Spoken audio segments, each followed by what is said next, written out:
Item ಯಾವುದೇ ಇರಲಿ try ಮಾಡಿ ಆಚಿ ಚಿಕನ್ ಮಸಾಲಾ.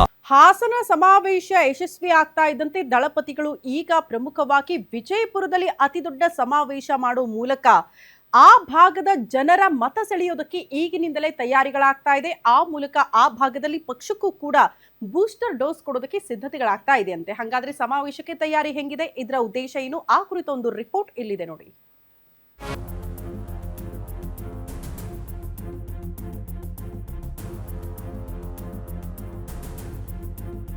ಎರಡು 2028 ವಿಧಾನಸಭಾ ಚುನಾವಣೆಗೆ ಈಗಿನಿಂದಲೇ ದಳಪತಿಗಳು ರಣತಂತ್ರ ಹೆಣೆಯುತ್ತಿದ್ದಾರೆ. ರಾಜ್ಯದ ಪ್ರಾದೇಶಿಕ ಪಕ್ಷವಾದ ಜಾತ್ಯತೀತ ಜನತಾದಳದ ಬೆಳ್ಳಿ ಹಬ್ಬದ ಪ್ರಯುಕ್ತ ಕಿತ್ತೂರು ಕರ್ನಾಟಕ ಭಾಗದ ಪದಾಧಿಕಾರಿಗಳ ಮತ್ತು ಕಾರ್ಯಕರ್ತರ ಸಮಾವೇಶವನ್ನು ವಿಜಯಪುರದಲ್ಲಿ ಹಮ್ಮಿಕೊಳ್ಳಲಾಗಿದೆ. ಜೆಡಿಎಸ್ ವರಿಷ್ಠ ದೇವೇಗೌಡರ ಅಧ್ಯಕ್ಷತೆಯಲ್ಲಿ ಬೃಹತ್ ಸಮಾವೇಶಕ್ಕೆ ಈಗಾಗಲೇ ಸಕಲ ತಯಾರಿ ನಡೆಸಿದ್ದು, ವಿಜಯಪುರದಲ್ಲಿ ಜೆಡಿಎಸ್ ರಣಕಹಳೆ ಮೊಳಗಲಿದೆ.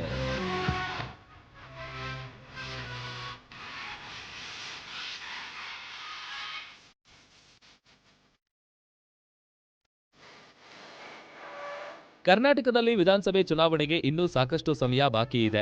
ಆದರೆ 2028 ವಿಧಾನಸಭಾ ಚುನಾವಣೆಗೆ ದಳಪತಿಗಳು ಈಗಿನಿಂದಲೇ ಸಿದ್ಧತೆ ಮಾಡಿಕೊಳ್ತಿದ್ದಾರೆ. ಬಿಜೆಪಿಯೊಂದಿಗೆ ಮೈತ್ರಿ ಮಾಡಿಕೊಂಡಿರುವ ಜೆಡಿಎಸ್ 50ಕ್ಕೂ ಹೆಚ್ಚು ಕ್ಷೇತ್ರಗಳಲ್ಲಿ ಗೆದ್ದು ತಮ್ಮ ಪ್ರಾಬಲ್ಯವನ್ನ ಸಾಧಿಸುವ ಮೂಲಕ ಕಿಂಗ್ ಮೇಕರ್ ಆಗಿ ಹೊರಹೊಮ್ಮಲು ಈಗಿನಿಂದಲೇ ತಯಾರಿ ಮಾಡಿಕೊಳ್ತಿದೆ. ಹೀಗಾಗಿ ರಾಜ್ಯದಲ್ಲಿ ಪಕ್ಷ ಸಂಘಟನೆಗೆ ಹಾಸನದ ಬಳಿಕ ಕಲ್ಯಾಣ ಕರ್ನಾಟಕದ ಕಡೆ ಲಗ್ಗೆ ಇಟ್ಟಿದ್ದಾರೆ.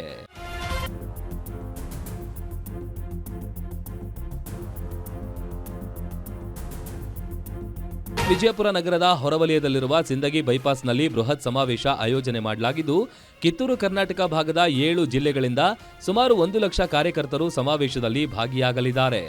ಈ ಮೂಲಕ ಕಿತ್ತೂರು ಕರ್ನಾಟಕ ಭಾಗದ ಜನರ ಮನಸ್ಸು ಗೆಲ್ಲಲು ಜೆಡಿಎಸ್ ಮುಂದಾಗಿದೆ. ಒಟ್ಟಾರೆ 2023ರಲ್ಲಿ ಜೆಡಿಎಸ್ 19 ಸ್ಥಾನಗಳನ್ನಷ್ಟೇ ಗಳಿಸಲು ಸಾಧ್ಯವಾಗಿತ್ತು. ಆದರೆ ಈ ಬಾರಿ ತನ್ನ ಶಕ್ತಿಯನ್ನ ಮತ್ತೆ ನಿರೂಪಿಸಲು ಇಡೀ ರಾಜ್ಯಾದ್ಯಂತ ಪಕ್ಷ ಕಟ್ಟಲು ದಳಪತಿಗಳು ಪಣ ತೊಟ್ಟಿದ್ದಾರೆ.